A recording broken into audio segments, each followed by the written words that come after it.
Hello and welcome.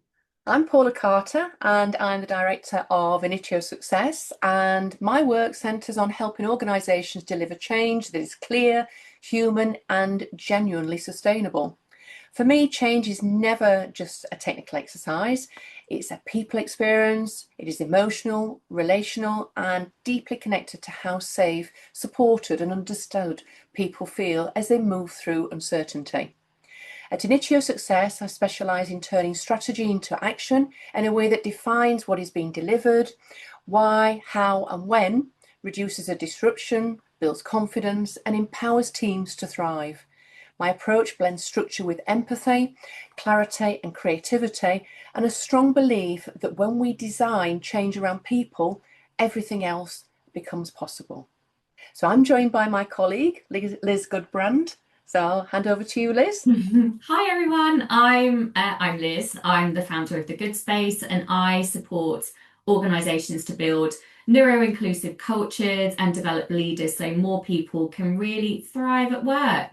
I coach adults with ADHD too to help them better understand their brains and create more fulfilling, sustainable ways of working and living. Brilliant. Right, should we get going? Let's go for it Come then. on then. So in this conversation, we're going to explore the realities of change, some of the psychology behind it, and the impact, the human impact actually, because change is not just a process, is it at all? Oh, yeah. So Paula, what is your philosophy on change? Ooh, I like that question. So change is fundamentally about people and not processes. But what does that mean in practice? So when you're leading a transformation program, what I generally start with is the human experience before I touch a workflow, a system, or a Gantt chart. Processes only work when people feel safe enough and need to. I think what's really important as well that they feel informed. Mm. Um, and that can depend on what those needs are. So I think it's always important to establish those at the beginning, and then they feel confident enough to use the new practice, new ways of working. So what does that look like? Is my recommendation, strong recommendation, is to spend a lot of time understanding how people feel. Yeah. Are they worried about anything? What do they need to do to work at their best? And what barriers or emotional or practical challenges are in the way that's stopping them from Mm. actually adopting that change? And I think really the takeaway for me would be for people to appreciate that when you design change around real human needs, the process becomes so much smoother, the adoption is stronger, and resistance reduces because people feel seen rather than managed. Mm, mm. I mean, we assume sometimes that change is a logical shift, but we know Mm, that everyone processes change differently, both cognitively and emotionally. And if we explore it through a neurodivergent lens, in particular, unpredictability can also feel inconvenient. It can feel unsafe when you're yeah. experiencing change. Mm, For some people, it can increase cognitive load as well, and it can amplify um, emotional regulation challenges for some people. So mhm, for some people, they might react in the moment to change, and it might not be the reaction that you're hoping for when you're delivering that change. How do you mm. go about adopting your approach for different working styles or neurotypes? I was just reflecting back on lots of workshops that I've facilitated over the years, and my advice is read the room. Mm, Read the mm, room, because you can have someone that is really vocal and really resistant to change, but you can equally have somebody that's very quiet, yeah. that's internalizing. So everybody has different ways of processing that, and it can manifest itself in so many different ways, Mm, whether there's anxiety, mistrust, and confusion. And I think another way of looking at it is that people see it as a grieving process as well. They cling on to the old ways of working, and they feel the uncertainty. It's difficult to feel grounded when there's a lot of uncertainty mm, there. mm, And without emotional readiness, even the best designed change collapses under pressure.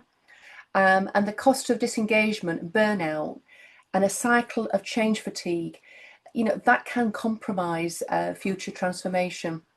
So, For me, then, what would be really good to hear is if you could just kind of broaden on that. So, when we're saying about reading the room and understanding how people, I guess, receive change in different ways, could you expand a little bit more on that from your expertise and Oh knowledge? gosh, of course. So I think personally from experience of delivering change programs, this for me is where the manager relationship is key because often the people delivering the change don't have the relationship with a colleague to understand how that is being received. So I think this is when managers are a key part of the change process and bringing them in as soon as you can before you start that rollout because they will be able to have one-to-one conversations afterwards or engage their team. They'll be able to follow up. They can embed the change or they can understand maybe and have that trusted relationship, hopefully, to understand what it is that is,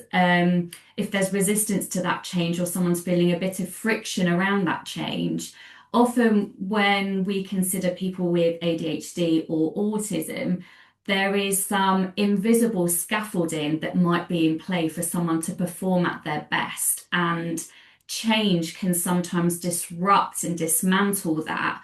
And that can mean, again, having to really work hard to understand what's changing, what's remaining the same as well. So, routine wise, what is the same? And if there is change that's happening that could disrupt some of that routine, well, where does that person have a bit of agency over that change? How can they embrace it? What time do they need to process? And giving them the opportunity to ask lots of questions because that's what you want. Asking questions, I think, isn't a sign of disengagement, it's a sign of engagement and someone wanting to get on board.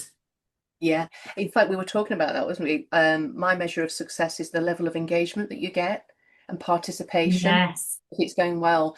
And I think another thing on the back of what you just said, I think it's incredibly important for managers that have already built their relationship up to set a core and a foundation for any change that's being delivered is to invest that time first and with the Yes. managers because it's all very easy for us to bring a bias in.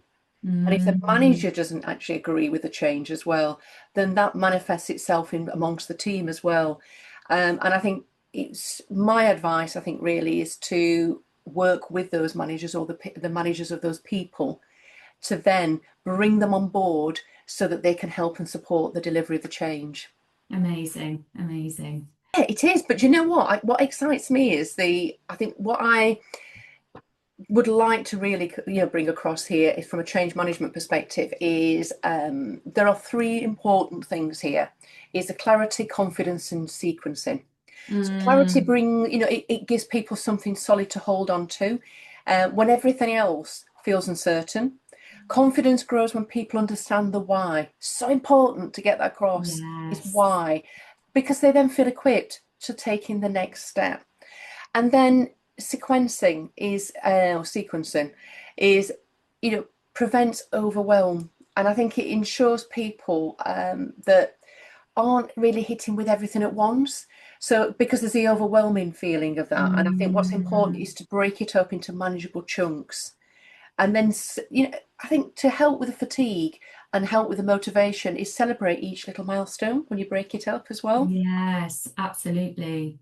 I So think I as think, well, whatever you can do to share information in advance, provide written follow-ups as well to allow people to process in a oh, way that is natural for their way of processing.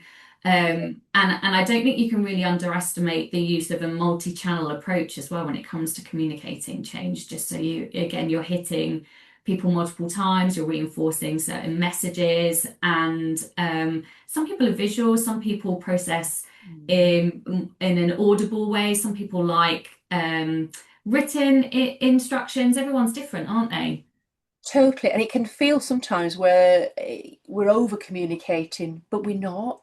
What we're doing Mm, is just serving and delivering to a need. I mean, what can happen in terms of resourcing is ask people what they need, but what they may need today may be different tomorrow because it yes, all depends on the content, doesn't it?